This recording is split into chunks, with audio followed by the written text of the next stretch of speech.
Good afternoon, Grievers. This is a short and special episode of the Smooth Criminal special series, The Wreck of the Ruby Princess. I've actually chosen to go live on StreamYard because it's much quicker than me recording the latest update and editing it and uploading it. So I won't be hanging around for a long time for chat. I really just wanted to put the latest bit of information out there regarding the Ruby Princess. It is the Ruby Princess is due to set sail from Australian waters today. This is a breaking story this morning. 5 weeks ago, the Ruby Princess was allowed to dock in Sydney, which triggered hundreds of COVID-19 cases and 21 deaths.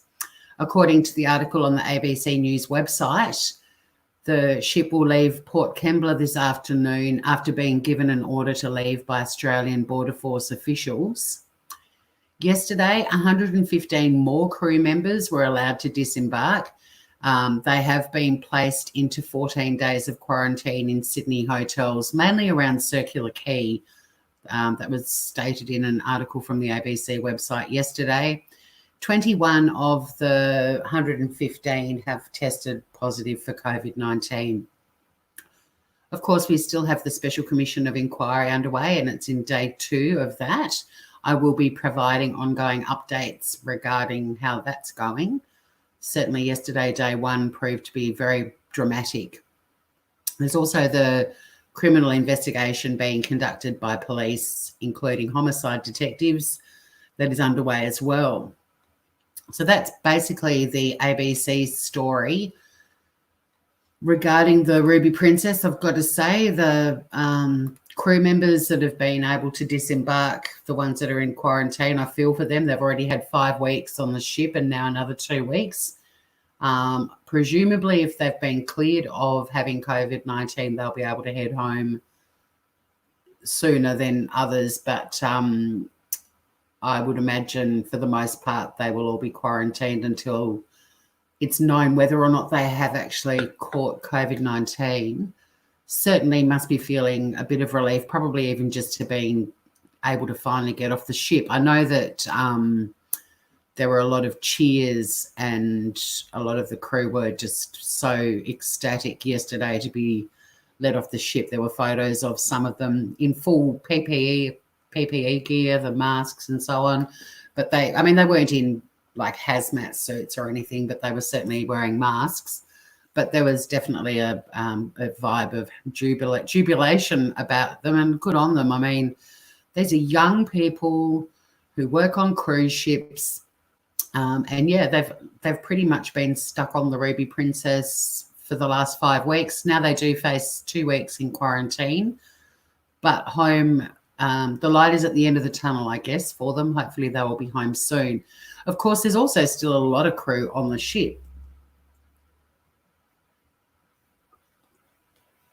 Just opening up another article I want to quickly run through. I am using different news sources in this podcast. I think it's important to be given an opportunity, if necessary, to debunk some of the things that are being said in mainstream media. But in doing that, I need to actually include their coverage as well.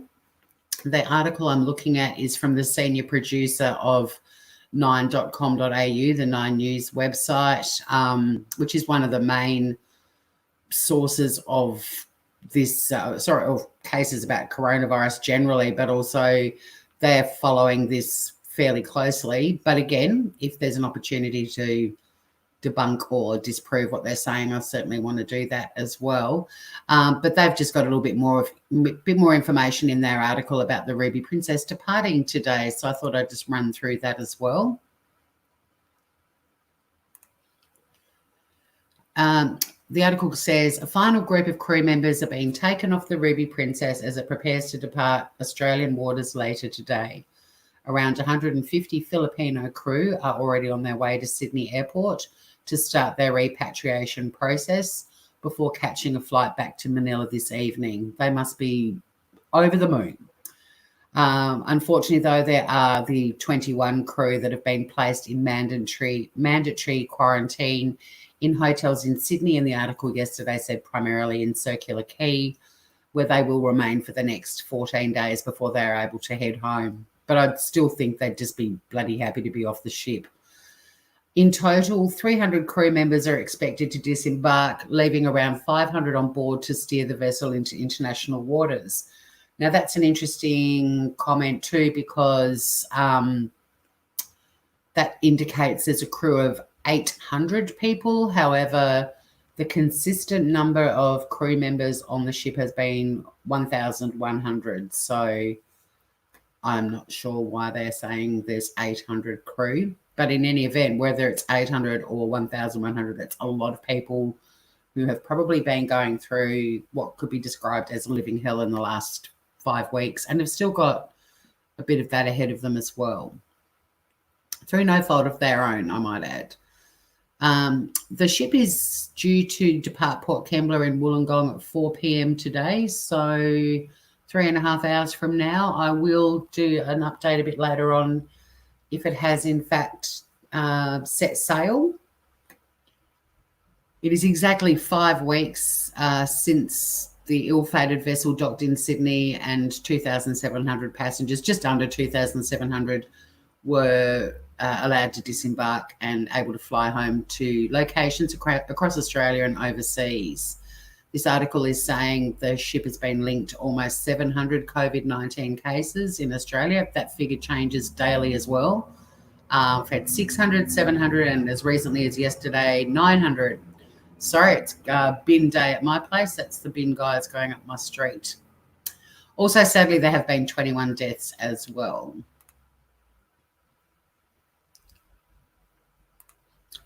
Just wrapping this article up, and then I'm going for a walk because it's a beautiful sunny day here and rain is expected a little bit later on. New South Wales Police Deputy Commissioner Gary Warboys said he is extremely confident the ship will be able to leave on time. We're very confident that the scheduling is holding up and that the ship will leave this afternoon, he said. New South Wales Premier Gladys Berejiklian this morning defended her decision not to notify the public that a New South Wales police inquiry into the Ruby Princess was beginning yesterday. So the police inquiry began yesterday. I think that's wrong. Nobody knew the Special Commission of Inquiry was starting yesterday. That certainly came as a surprise to me and everyone following this saga on my channel. This refers to the New South Wales Police Inquiry, but my understanding is that's been underway for quite some time. It was a long time ago that I read about the police investigation kicking off with them going on board and taking evidence, including the ship's equivalent of a black box.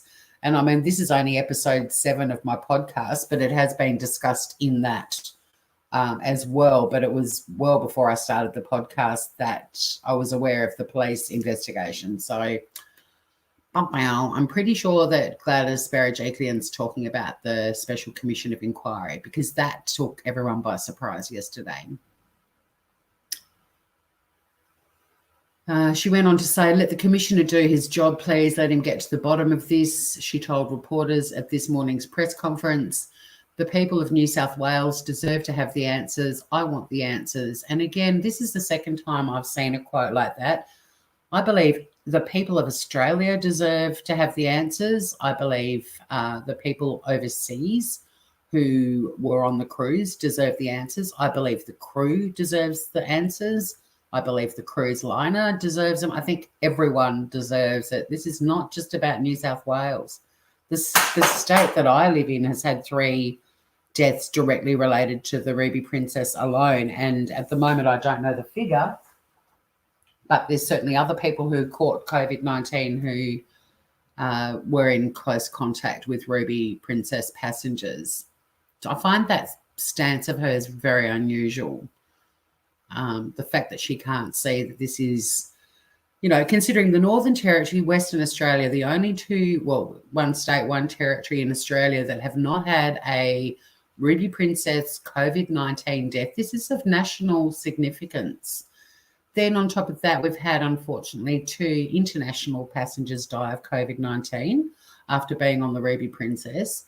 And then on top of that, there's that figure of, I don't know whether it's high 600, 700, 900, it changes every day, people who also contracted it, including most recently another 21 staff and crew have been identified as having it. But prior to that, there were more. The ABC has linked COVID-19 cases to 35 people overseas who were passengers. Like, this is of national and international importance. So I don't get why Gladys continues to make out that the people of New South Wales deserve answers. Everyone needs the answers.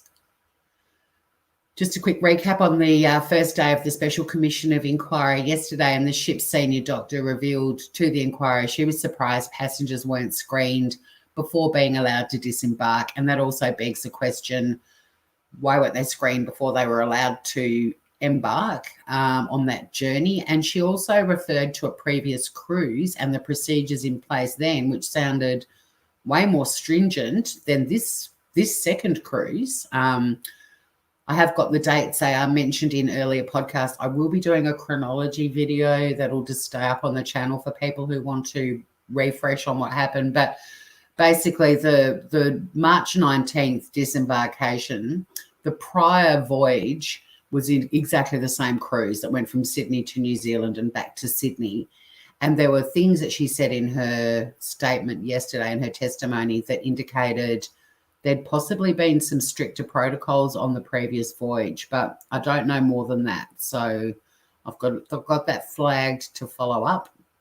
Ilse von Wartsdorf, she's the ship's senior doctor, said a number of COVID-19 swabs had been sent off for testing when the ship docked, but passengers were allowed to disembark before the results came back. And she also admitted if it had been her decision, she would have waited for the swab results. So I'm just going to wrap this up. I do want to go for a walk, get some fresh air, get some exercise. But the Ruby Princess is due to leave Australian waters today at 4 p.m. They have been ordered by Australian Border Force officials to leave. 115 more crew members have been allowed to disembark. 21 of those have been placed into 14 days quarantine in Sydney hotels after testing positive to COVID-19. So there you have it.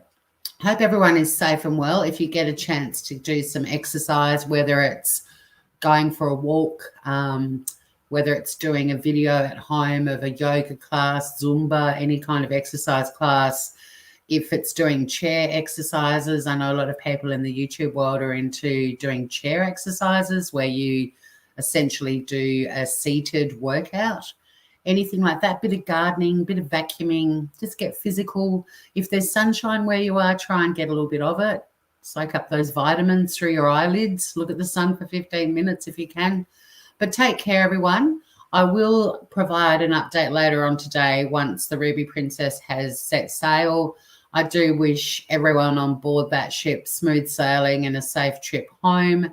I also hope that all of the crew members who are now making their way to airports to fly home have safe travels and get home safely as well. And also thinking of the crew members that are now in quarantine for another 14 days. But if being off that ship finally has helped their mental health, that can only be a good thing. Until next time, stay safe, groovers, look after each other, be kind, and I'll be back later on today with another update.